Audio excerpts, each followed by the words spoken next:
it's obvious that the models don't work. If the models worked, then we would not have a boom bust cycle. We would not have great periods of economic downturn. Let's watch the Caspian Report. How the UK is becoming a third world country. One of the wealthiest urban areas in the world. Its economy is worth roughly £508 billion, which equals $652 billion.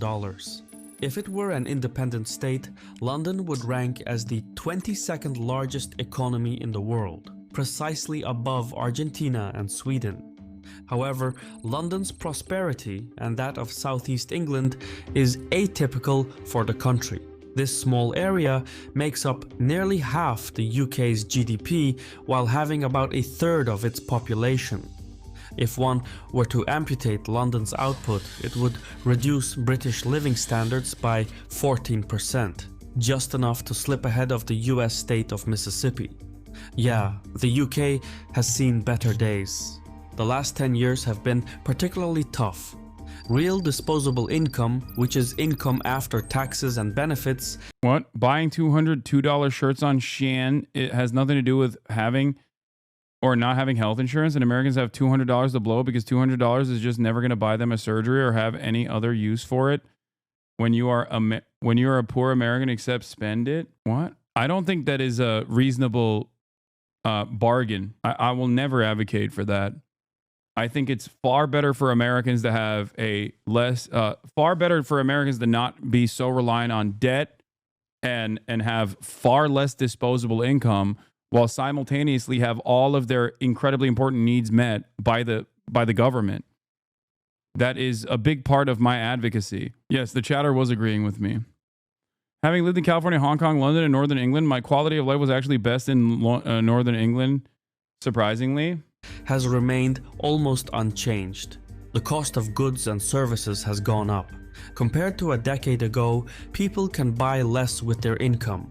Meanwhile, productivity is low. But yeah, I don't think that it's because $400 won't buy you good healthcare here. There's nothing to spend it on but dumb TVs. I don't think it's a one-to-one comparison. I think the government doesn't circulate money better in this country in terms of like taxes. That's for sure.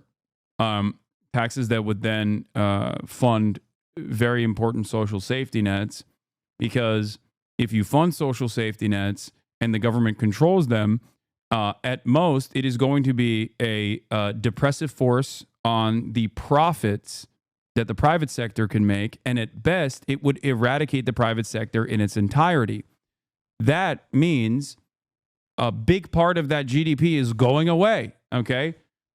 Health insurance is the greatest example of this. I talked about it extensively with the Luigi Mangione saga, if you recall. Healthcare, for-profit healthcare insurance in this country is a ginormous part of the American American output, okay?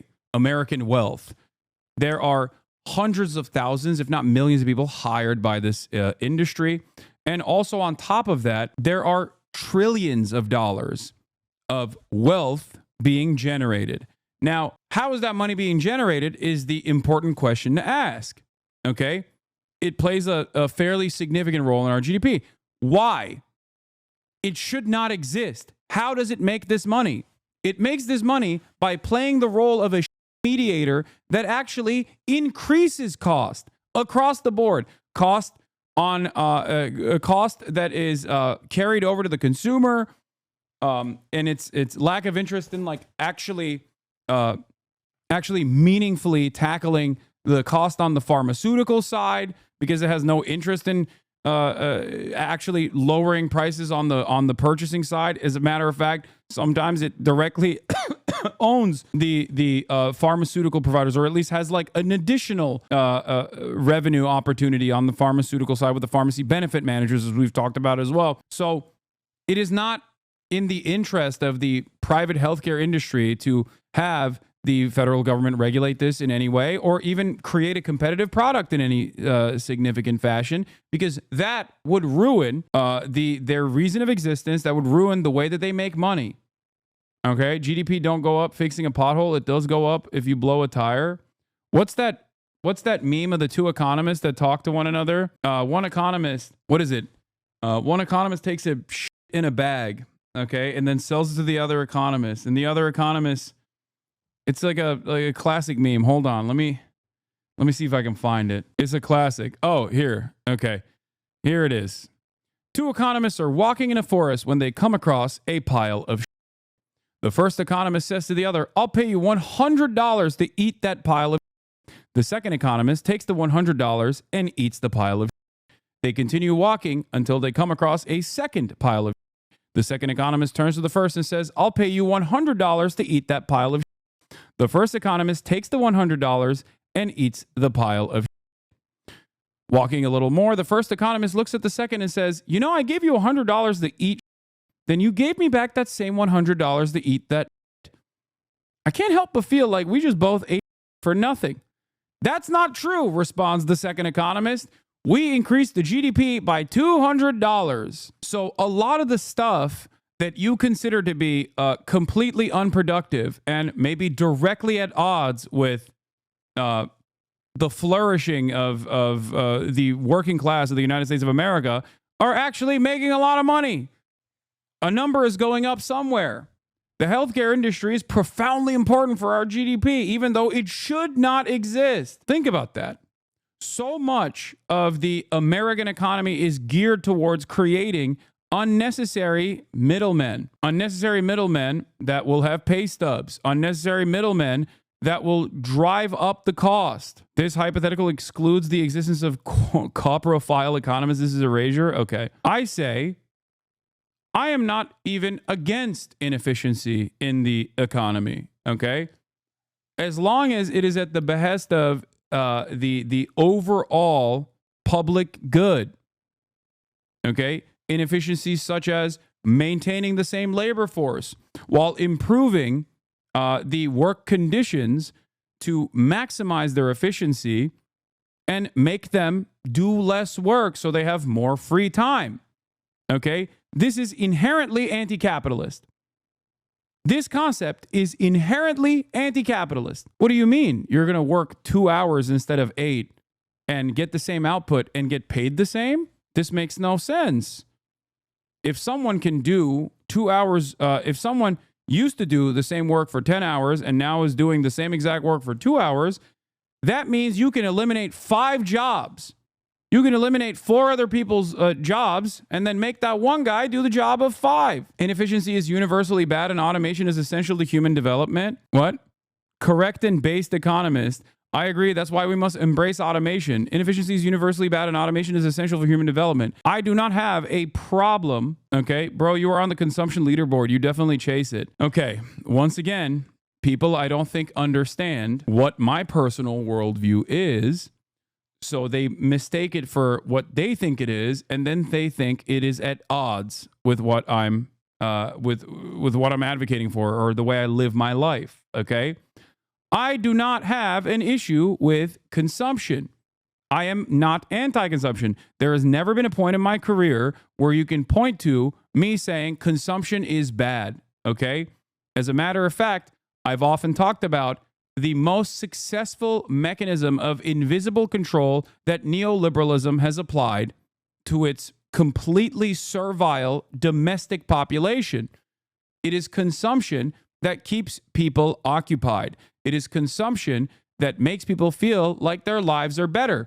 If you want to understand why Americans are so servile, it's because they have burger. It's because they have gun. It's because they have burger gun. It's because they have cheap TV.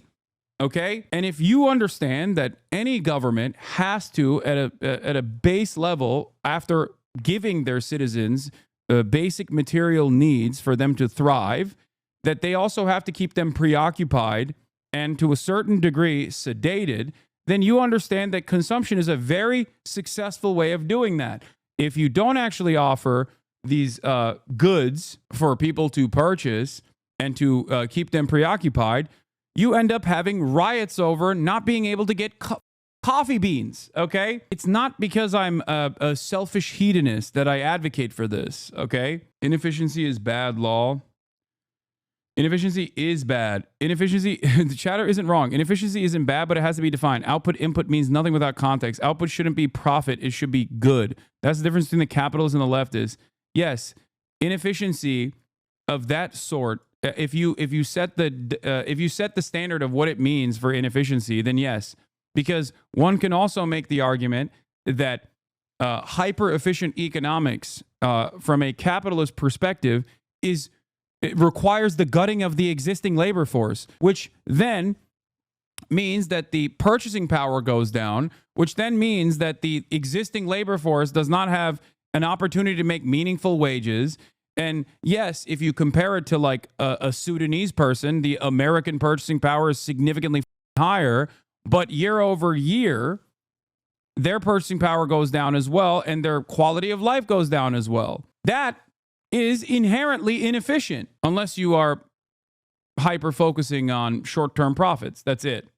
Short-term profits for a select few. Inefficiency is bad, said the middle manager whose boss, another middle manager, was telling him to cut costs by laying off 4 more workers and dividing the work between the rest at no extra pay. Exactly. I don't know why, but the first thing that comes to mind when seeing that title is the racist quote I see online: import the third world, become the third world. Is it true? Yeah, no, that's just like a completely pure idealistic racist nonsense. Import the third world, become the third world is idiotic. There is no material difference between a person that was born in the third world and a person that was born in London. Okay. The only difference is one has access to more goods and a better education system and more amenities than the other. There is nothing that makes people different than one another aside from their, spawn point. Your spawn point dictates your future in pretty significant ways. And you can recognize this by looking at your own neighborhoods, okay? I'll use not the example of the South Side of Chicago, but instead a white example so that racists can understand this as well. Do you think that if you are born into a relatively wealthy or maybe an upper middle class family in a Connecticut neighborhood and have access to the best education and also don't have to work while you're going to school and don't ever have to worry about your finances, do you think that spawn point is going to offer more opportunities to you than the white child born into a family that was already crippled by fentanyl after losing their goddamn jobs in the mine in West Virginia? Do you think that there is something fundamentally different about the white child born in a West Virginia suburb than the white child born in Connecticut? Well, J.D. Vance thinks so. He thinks that the Appalachian mind is simply primitive, but I don't, okay? I don't. I understand that there is unlimited potential all around the world, and it is up to us to unlock it. If you want to think about it with this like technocratic approach, because many of you European social democrats especially love that, you can think about it from that perspective. Okay? Hot take here, don't ban me, dude, but I think if jobs are automated, wouldn't that cause some sort of Darwinist selection of the population? I might be wrong. It's a new thought. What? I mean, Darwinist theories don't work under capitalism. You're not actually creating a structure where the fittest survive. You're actually creating a structure where the poor die at a higher clip than the rich. That's it. Social Darwinism is the exact opposite of what I was talking about just now, that there is nothing inherently or intrinsically different between people born to genuinely different circumstances. One of the lowest of any major economy, and housing has become nearly unaffordable, with the UK holding the record for the highest number of homeless people in the developed world. Yeah, I wonder why that... Perhaps the London economy has something to do with that, okay? And that is true, okay? The reason why London experiences incredibly high rates of homelessness and also pretty decently high rates of poverty and crime is because the housing market is dog. And when the housing market is dog, the London economy, in theory, thrives, okay? The cost of the average house goes up, higher number, better looking on the graph. But people suffer as a direct consequence of that because they get priced out of the housing market. The cause for these issues is rooted in past political decisions. Britain has slumbered and stumbled its way through a number of setbacks. Now, the crisis has become endemic with no quick fix in sight. When you think about it, it's because to get a good career in the UK, you were pretty much funneled into London. I mean, this is a identical issue to what Japan is facing as well in terms of its own economy. Okay. Relative wages are highest in big city centers, and that causes people to internally migrate. That is the same everywhere. It's the same in America too. It's the same in Canada.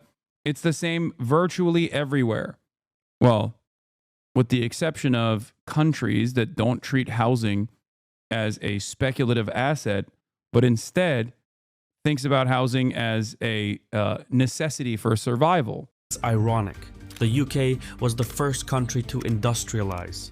Now, it happens in every developed country except for one. Don't make me say it. Don't make me say it. There's another country that is in the heart of Europe that also has been able to overcome these issues. That country is, of course, Austria, at least Vienna. But that's because 65% of their housing is public. There's a couple other countries that also have been able to overcome these issues despite developing, but their understanding of like a land lease agreement is diametrically the opposite of Western capitalist nations. But in terms of developed nations, in terms of developing nations that resemble developed nations in many of their big cities like China, you know, it's all a matter of what the government thinks of housing. It's entirely dictated by what the role housing plays. it stands to become the first to deindustrialize. Seen from a larger angle, Britain's economy is on a downward trajectory. Prices are rising too fast. Just recently, housing prices rose by more than £2,200 in a month. Unfortunately, this wasn't widely reported in the media. Looking at things from all angles is what we do, and Ground News provides us with invaluable insights to do exactly that. That's why we reached out to them to sponsor this video. In fact, reading this on Ground News, I can see only 10 sources covered it, which goes to show how overlooked this subject is. What's more, less than 10% of the outlets were from government sources. One might suppose governments don't want to talk about complications at home. Now, our type of content is not really suitable for YouTube. The algorithm deems it too controversial, and so many of our videos go without monetization. That's why we rely on sponsors to keep producing these videos. We've personally used and worked with Ground News for years, and they've stepped up every time we needed support. In fact, we have our own feed on Ground News. Here, you get breaking news on geopolitics and even blind spot stories that the media isn't covering. Our missions align, so I encourage you to check it out at ground.news/Caspian. I recommend subscribing to the Vantage plan. Our link gets you 40% off. Keep in mind that by subscribing, you are directly supporting our channel.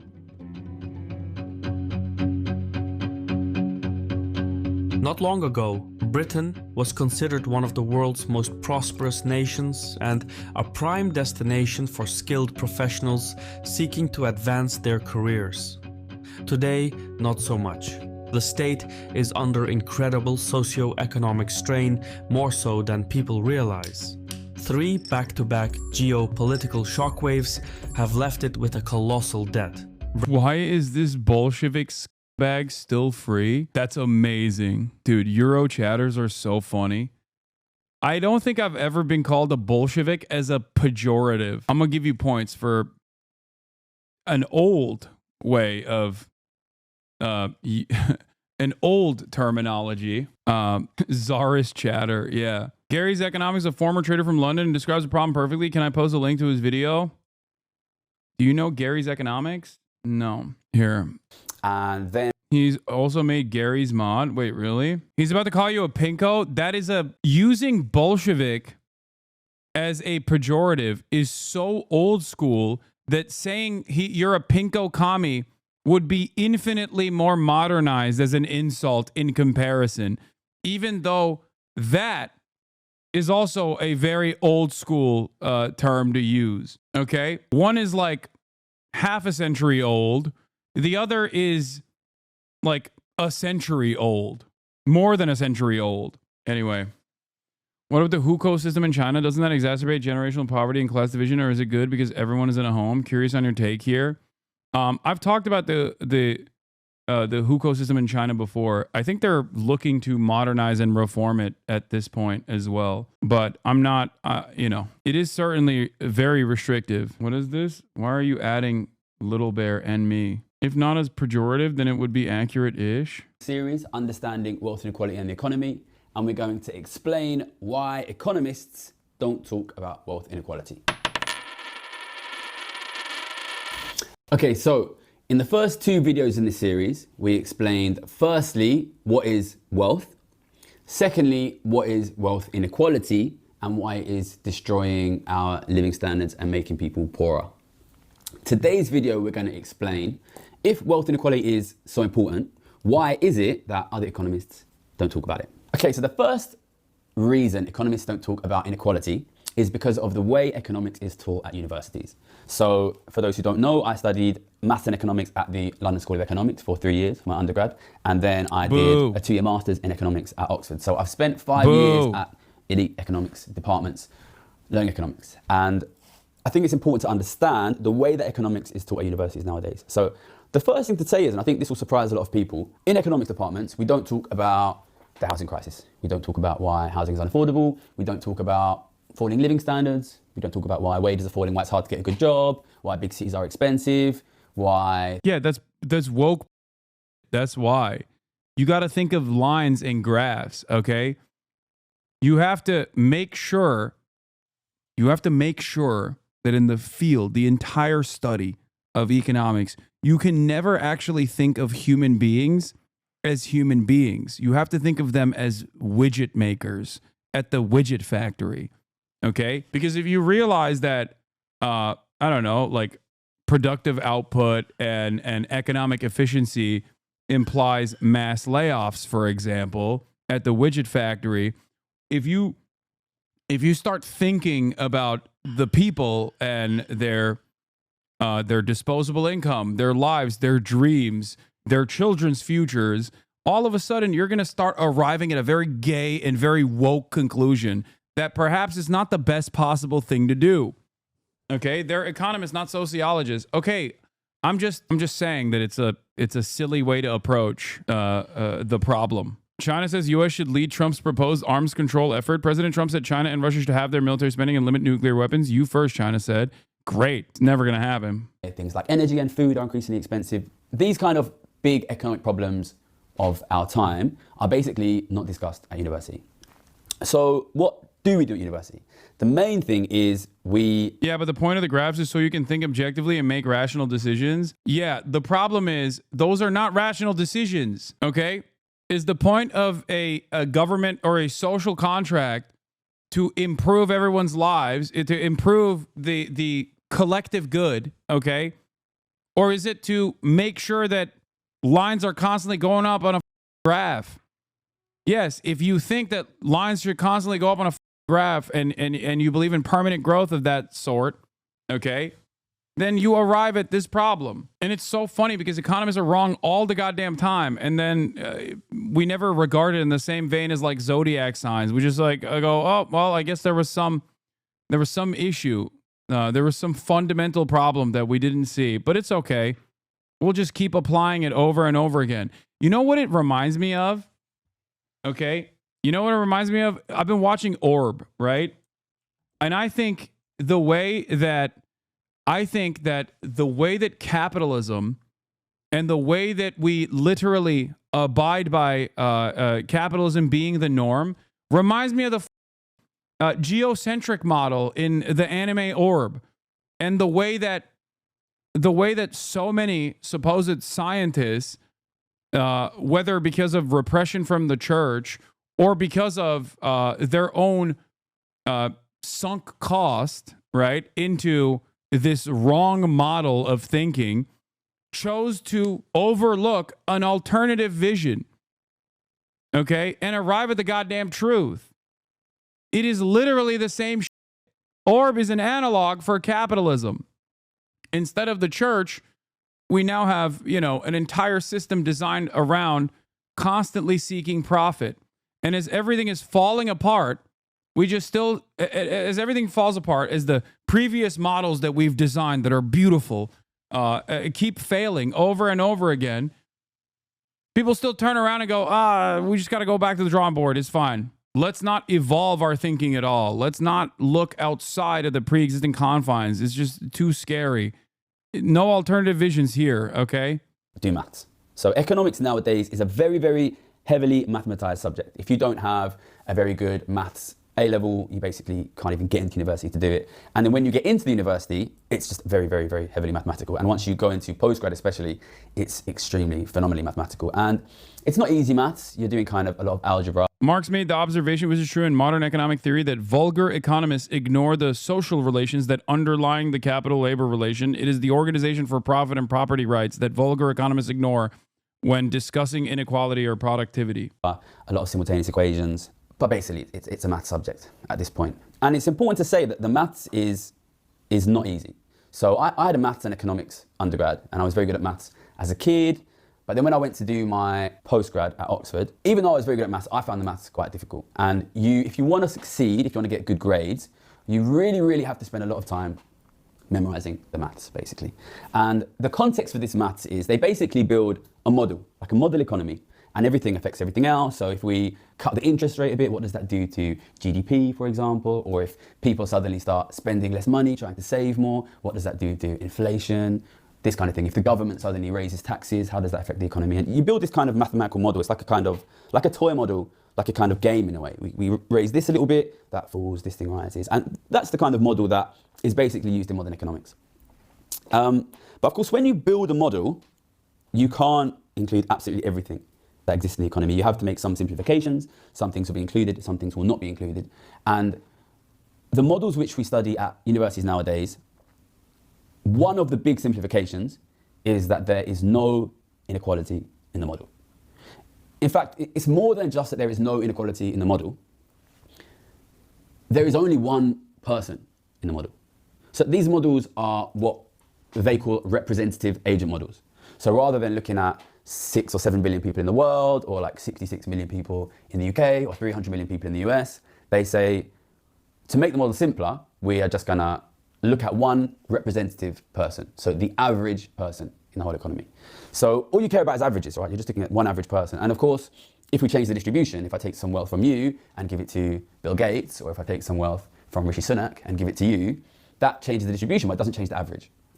So basically, once you build this model, which only looks at the representative agent, which is the average, which is the aggregate, it's not only that there is no inequality in the model, there is not even any possibility for inequality in the model. These are models of averages, these are models of aggregates, which is why when modern economists who've been to these elite universities think about the economy, they tend to think about them in terms of averages or aggregates, so that they're obsessed with the big aggregate measurements of the economy. For example, GDP is of course the classic one, unemployment, inflation, central bank interest rates, level of government spending, level of government taxation. These are things which you can measure on an aggregate economy. But they're nothing to do with how is one person affected versus another person. As soon as you take a model and you make it representative agent, a model of the average person, this model can't say anything about distribution. It can't say anything about this group of people is winning, this group of people is losing. We can't say anything like that in these models. So I think this is really interesting, right? Because if you want to be like an influential economist in the world of policy or academia, you are going to have a PhD, right? So you're going to have 3 years undergrad, 1 year, I did 2 years master. You're going to be doing a PhD for like 3, 4, 5 years. In the US, a PhD is like 7 years. You're going to have to do like some postdoc work. And then you're going to, if you're... You are indoctrinated into the structure, and you have an almost religious zealotry associated with defending capitalism in this process. You are indoctrinated into a pre-existing model, the one that dominates the planet, as the only way to continue. Okay? That's it. That's what it is. And I'm not like abolish college, it's bad for you, don't learn, don't read type of person. But yes, there is not a lot of diversity in terms of the readily available economic models out there beyond capitalism. The most like I guess, quote unquote, progressive or woke version of this that you can get at the entry level is Keynesian economics. That's it. And that is still firmly within the confines of capitalism. It's crazy. No alternative vision unless you go beyond, go beyond the introductory courses and specifically focus on that. Post-Keynesian and MMT are the most progressive schools nowadays. Yeah, but even then, well, first of all, I don't think that modern monetary theory works for countries outside of countries like the United States of America. And secondly, it still doesn't matter because it doesn't address the root cause of the inconsistency or the contradiction baked into the current system. Like I'm not the type of person who's like, oh, dude, this is bullshit. It's astrology or whatever. A modern monetary theory would never work or something like that. I'm not saying that at all. I'm simply stating that, well, one, you need to be a hegemonic power with sovereign currency, and two, more importantly than that, it still does not address the root cause of the problem. Lucky to become a junior professor. So like by the time you reach a point that you are like influential in economic policy terms, you've been studying these models for like 15 years, like something like that. And the fact that these models don't include any distribution, don't include any inequality, that doesn't explicitly say we don't think. This is so funny. Even in my sociology masters, we didn't talk about Marx as a part of the curriculum once. Yeah, because he was the curriculum. Only a political economy class I took included his text, and that was mostly to dismiss him to move on to Austrian economist bullshit. I think a sociology major saying in our sociology master's education we didn't talk about Marx is really funny because it's all Marx. Even if they don't say that it's Marx, it's still all Marx. Inequality is important. But what does it do to a person who has devoted most of their life to the study of economics? That study has consisted of 10, 15 years of very difficult mathematical analysis, mathematical manipulation, of very difficult, very complicated mathematical models with no inequality in them. Like I think this is a very effective way to subconsciously convince, almost subconsciously brainwash a person into believing that inequality doesn't matter. So you never come out and explicitly say like... Okay, he took 7 minutes to explain that you get indoctrinated to a way of thinking if you get a PhD in economics that basically undermines the people that you're talking about in these economic models. That is crazy. I mean, this seems like a great channel. You guys all love him. But holy moly, Hasan hate watching? No, I'm not hate watching at all. It's just like I rarely ever encounter people that are bigger yappers than me. And this man he's done it. He's done the damn thing. I've officially found a bigger yapper than myself. The more important point was the data is not broken up by income. Inequality doesn't matter. But you say like, here's a really, really complicated game. Here's a really, really complicated mathematical model that you are gonna have to spend 15, 20 years of your life understanding in absolute fine detail. And you never even explicitly mention it, but the model doesn't have inequality in it. Doesn't have any distribution, doesn't have any space for that. So imagine you're that kid, you went in 18 years old, and then you spent 15 years of your life paying, locked in libraries, doing really difficult maths with no inequality, no inequality, no inequality. And then, first of all, whenever you think about what's wrong with the economy, you're going to go back to the stuff you studied, right? And you're going to be like, maybe the problem is the interest rate is too high, or government spending is too low, or government taxation is too high. You're going to focus on these things that were in the model. You spent 20 years studying that model. Of course, you're going to want to provide answers that are from the model that you told, the model that you've been spending 20 years of your life studying. But if somebody comes to you and says, hey, maybe the problem is inequality, maybe the problem is distribution, how's that going to affect you emotionally? What's your emotional response to that going to be? I think you're going to get like a gut instinct, which is like, no, of course it's not. It's not that. Because if it was that, why the fuck have I spent 20 years studying something that's not even in the model? And also, you kind of have a bit of professional skin in this game, right? Because if this person is right with what they're saying, that the reason the economy gets worse and worse is because of growing inequality, then you have spent 20 years of your life studying something that has nothing to say about the biggest... It's also not that you learn that inequality is irrelevant. You learn that it's good. I don't think that econ majors learn that inequality is completely irrelevant to their models. I think they learn that inequality is a necessary good. It's a necessary not even evil, it's a necessary good, because someone has to be coerced to take on these low-paying jobs. Someone has to be coerced, and the only possible method of coercion is that inequality. I think that it's a natural part of the paradigm, and that it's a good thing that it exists. And capitalism actually does a much better job than alternative models, because alternative models are never regarded as models that are incentivized through less alienation or higher degrees of autonomy over the means of production, but instead alternative models are advertised as force. Okay, poor people either have to go into work and work these shit jobs because they have no other way of earning their keep and, you know, putting a roof over their heads. Okay.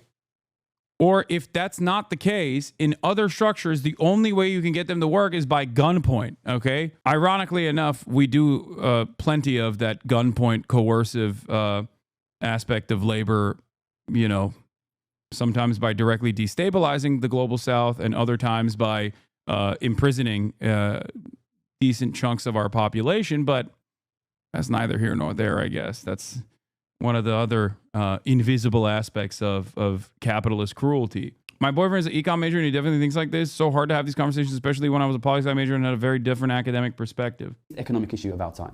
And you're a professor now at Chicago or at LSE or at some fancy university, and you've got nothing to say about this. If this is true, you're in big trouble, right? So I think this is the current way that we teach economics is very, very powerful at convincing everyone who has a powerful voice in speaking about economics, in insisting, no, that's not it, that's not it, that's not it, that's not it.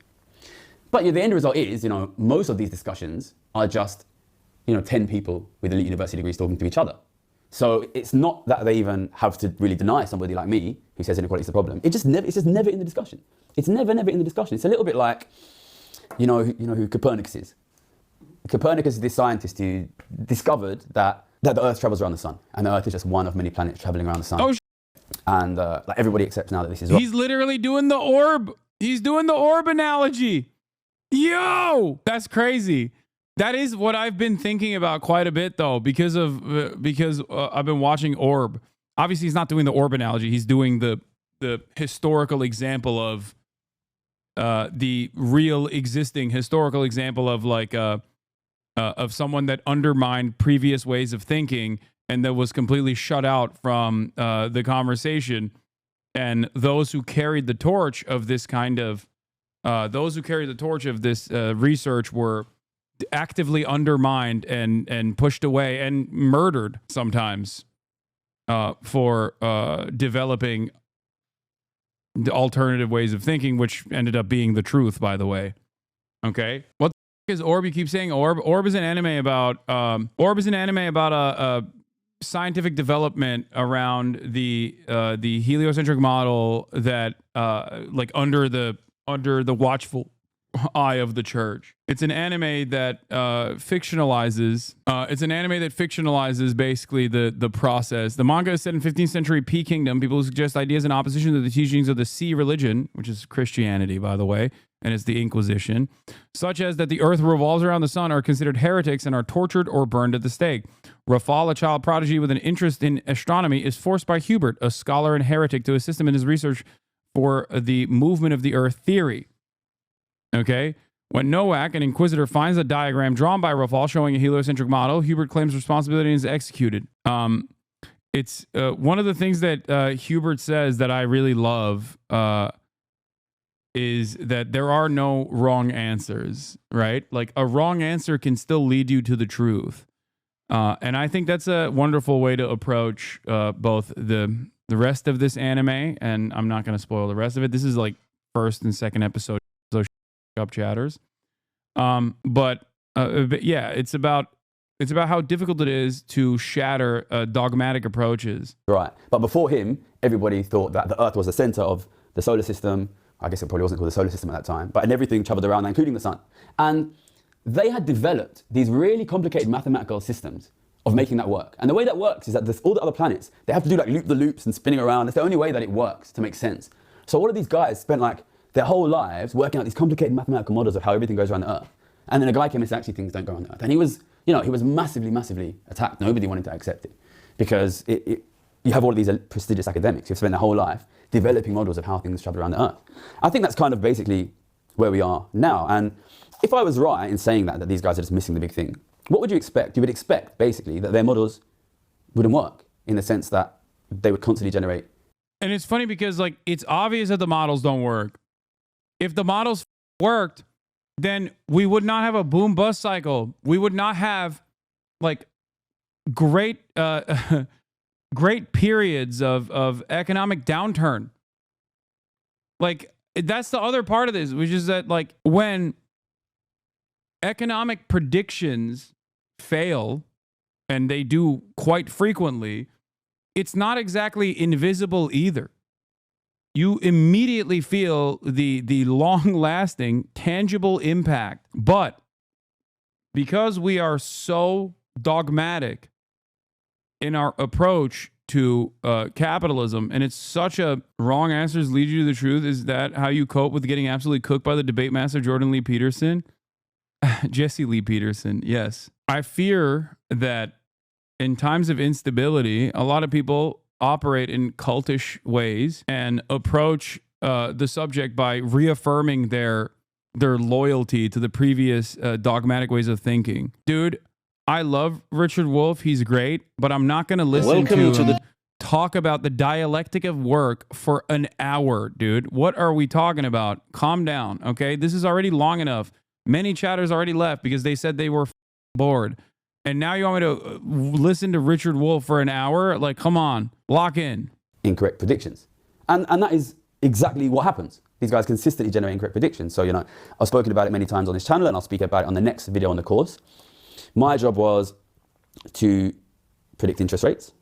And interest rates are, modern economists are basically obsessed with interest rates. Before 2008, they basically thought you could solve pretty much any modern economic problem by just making sure you get that interest rate right. And if you look at the way that our economists react to financial crises and economic crises, how do they... Guys, once again, I'm going to repeat this, but I know better than you do on what carries the attention of 30,000 individuals, okay?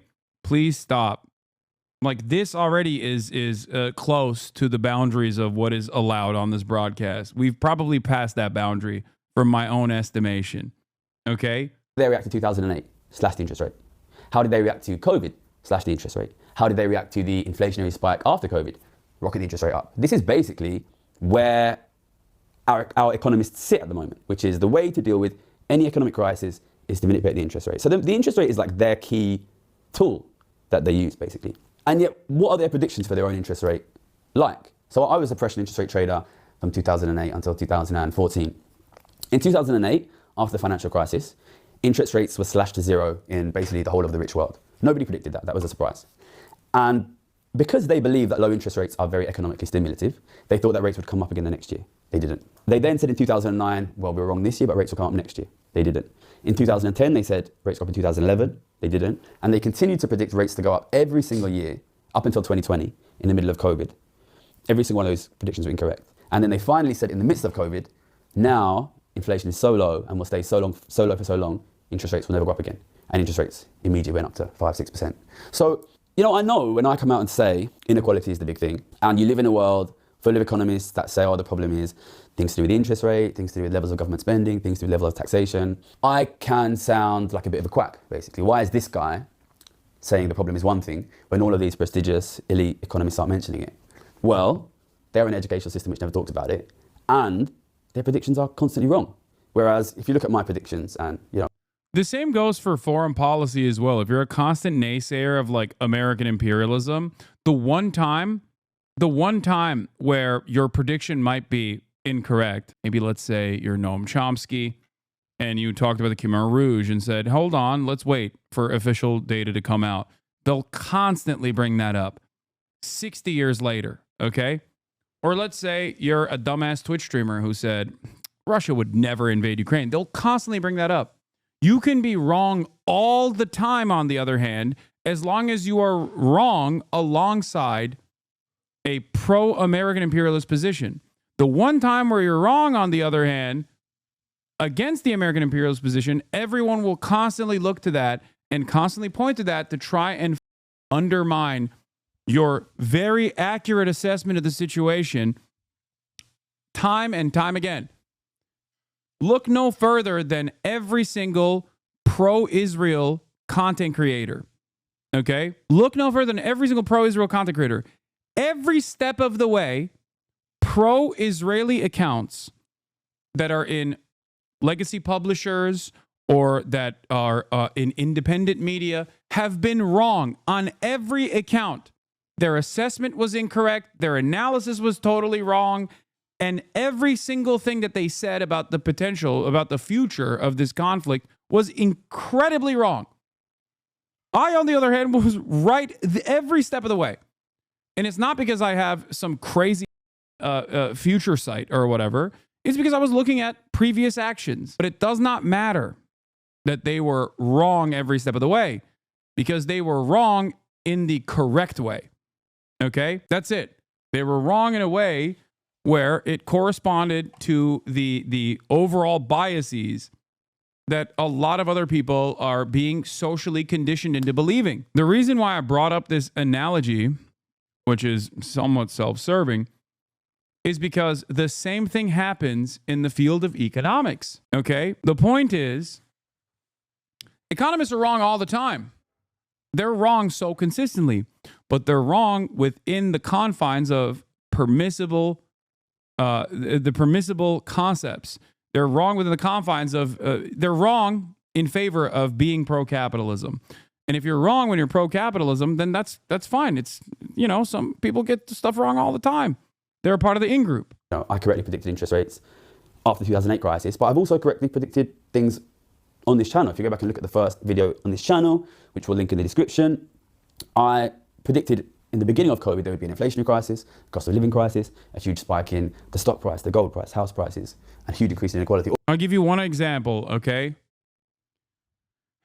Famines under socialist developing nations that want to abide by a socialist model are considered death campaigns directly caused to kill as many people as possible, okay? Regardless of what the material conditions in that country looks like, regardless of famines being a widespread problem at that point in time all around the globe, okay? It's never simply mismanagement. Although we have an abundance of food now with technological improvements, okay, there are still 14 million people that die due to famine-related issues every single year under a global capitalist structure.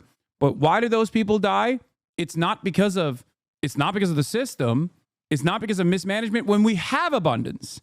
It's actually the individual's fault, okay? Even when famine is man-made, deliberately created to kill people with the intent to kill people, if it is done by a capitalist superpower, then it's still not the same degree of immorality of that is mismanagement under a socialist form of governance. Okay, it's not 14 million, it's 9 million every year now. My apologies. Well, at least in 2021 it was. In World of Wealth, 9 million people die every year from hunger. So what else is wrong? Science, history, academic fields filled with the smartest people in the world who have dedicated millions of hours to studying it. You sound like a right-winger denying experts. Wait, what? Brother, this is one field. And I'm saying that we have a dogmatic approach. There are alternative models out there, and we purposefully refuse to look at it out of the fear that it would undermine the current order of business in a way that is not dissimilar to previous dogmatic approaches to ways of thinking that we now understand is wrong. There's someone who is, there are a lot of powerful individuals who are slated to make money this way. They do not want to disrupt the existing hierarchy. The fastest growth in history of humanity were Soviet Union and China. Sorry, chatters, these are just facts. I mean, it's true. All these things have happened. So I know it's easy to dismiss somebody, especially somebody who doesn't come from a rich, privileged background, saying the elites are wrong on this. But the elites are continually generating incorrect predictions. And I'm generating correct predictions here. So I think that what we have at the moment is essentially a broken education system in economics. But there's more to it than that. And the second reason why we don't speak about inequality in economics enough is because we have a system which aggressively takes anybody who is good at predictions out of the conversation. And to explain this, I want you to put yourself in the mind of a young 20, 21-year-old economic student, loves economics, loves the maths, studying at loads at an elite university.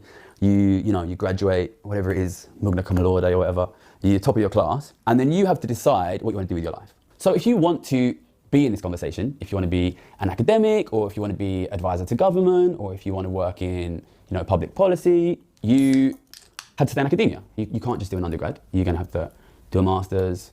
It's going to cost you a lot of money. You're going to do a PhD. You're going to have to work, spend money, locked in libraries. If you're lucky, you might start making money in your mid-30s. Or 9 million people dying out of 8 billion is nothing. If we're being nitpicky, is crazy, dude. It's not 9 million people dying because famine is still obviously widespread and a problem that we haven't solved. It's 9 million people dying from hunger out of 8 billion at a time of abundance. This cannot be seen as anything but an act of sheer cruelty. The only problem here is that it is not profitable. Okay? It's simply not profitable. That's it. It's a logistics problem. That's a crazy way to approach 9 million people dying every year. That's incredible. If you can cast aside 9 million people dying every year, then honestly, you can agree to a lot of stuff, A post-Keynesian Marxist-leaning economist was said to be wrong about sellers' inflation where prices rise because of short-term profit-seeking. What if we're thinking about inflation all wrong? Isabella Weber's heterodox ideas about government price controls are transforming policy in the United States and across Europe. Your window is closing. No, it's not. You've read your last free article, you freeloader. 8 billion people don't die every year. Wait, what? Yeah, they don't. I agree.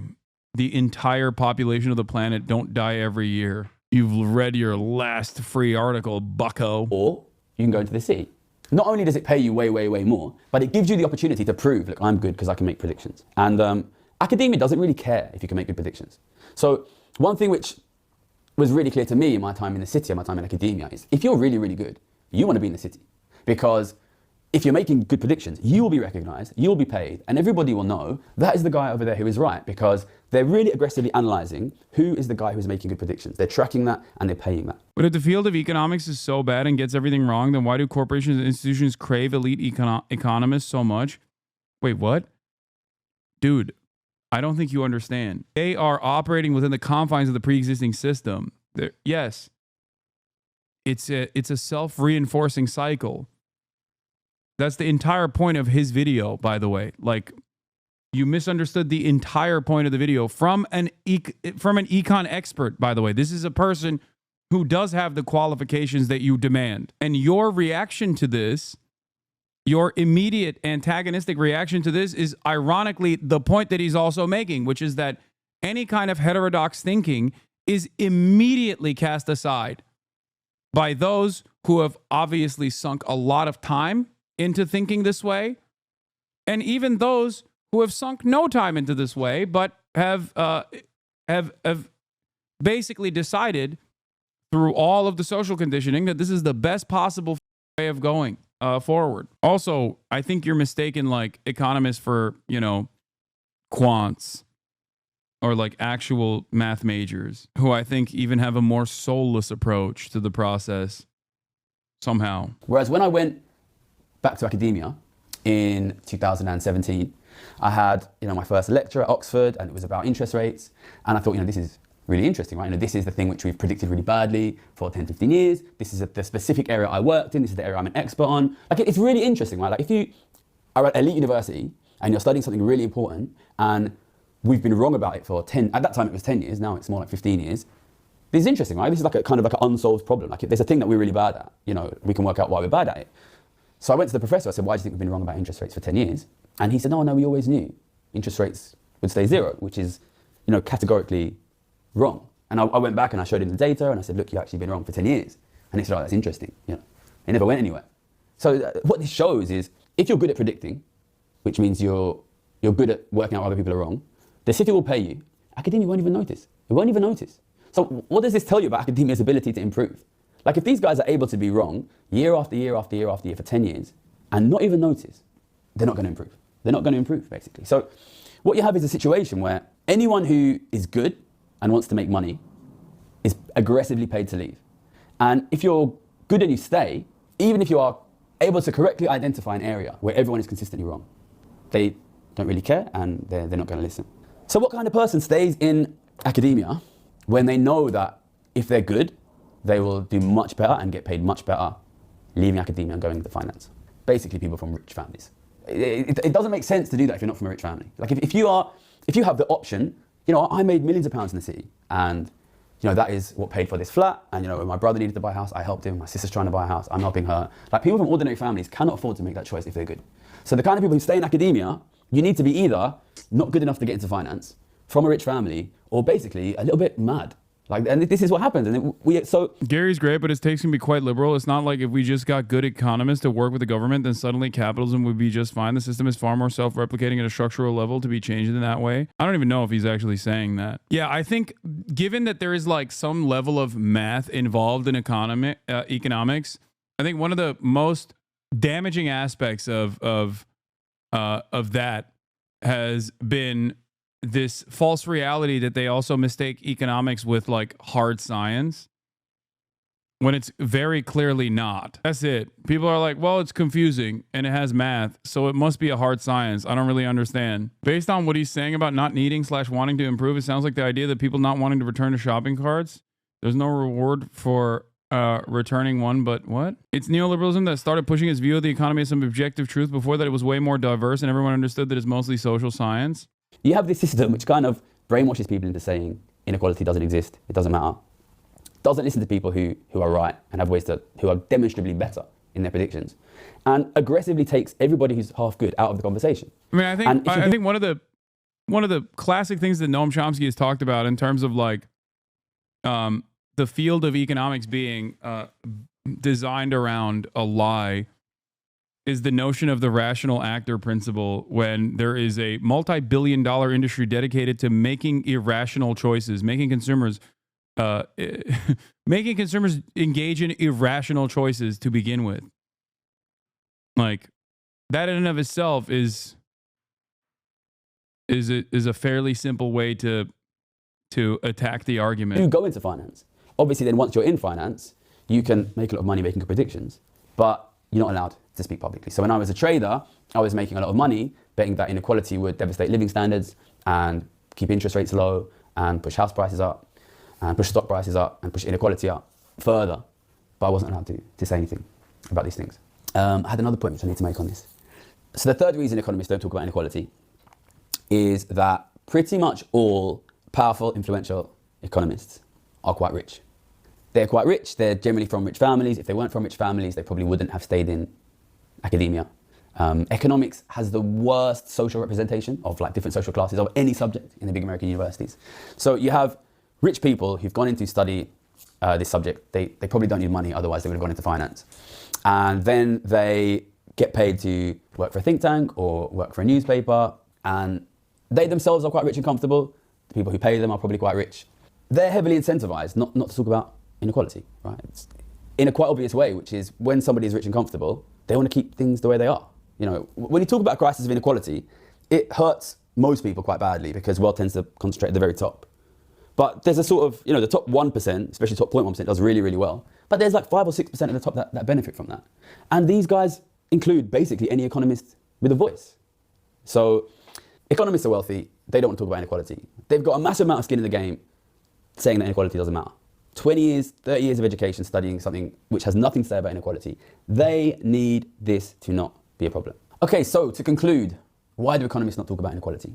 Primarily, it comes from an education system which completely neglects to discuss it, which means that anyone who is involved in this discussion has studied for 20 years without ever talking about this. So it basically indoctrinates them into believing this is not a problem. And also they have a massive incentive in pushing that, because otherwise their education is a waste of time. It's rich people, it works for them and their class interests. Anyone who is really good at this is paid out of the game and paid to keep their mouth shut. So basically they're not going to fix this. So what does that mean? I'm filming this video at the back end of 2024. We had an election this year in the UK where the centre-left Labour Party beat the centre-right Conservative Party. And I think people often think that the reason that politicians do nothing about inequality is because they're representing their own interests. It's important to recognise there's kind of this whole class of slightly self-serving, slightly idiotic, very posh, very rich economists that are holding this up. And they're going to do nothing about inequality. Inequality will get worse and worse. Living standards for ordinary people will fall, and these people are not going to stop it. So the responsibility has to fall upon ordinary people themselves to stop it. When I first started talking about these things publicly in 2020, I was writing articles for newspapers. I wrote an article for The Guardian, and those articles are mainly being read by quite posh, quite privileged, quite rich people. And I was convinced that we were not going to get positive change by talking to the group of people who benefit from the growth in inequality. So I made consciously the switch to YouTube to try to convince ordinary people they need to do something. And that's why we're doing this channel. So I would encourage people to support, keep watching these videos. I think the next video we will do on this will be a little bit talking about my personal experience and how I came to become convinced that inequality was the problem. And then we'll keep doing... I don't get all the Trump hate. I think his hair is pretty cool. Don't worry, we're going to get back to the Trump slop in a second. I just wanted to take this brief sidestep, but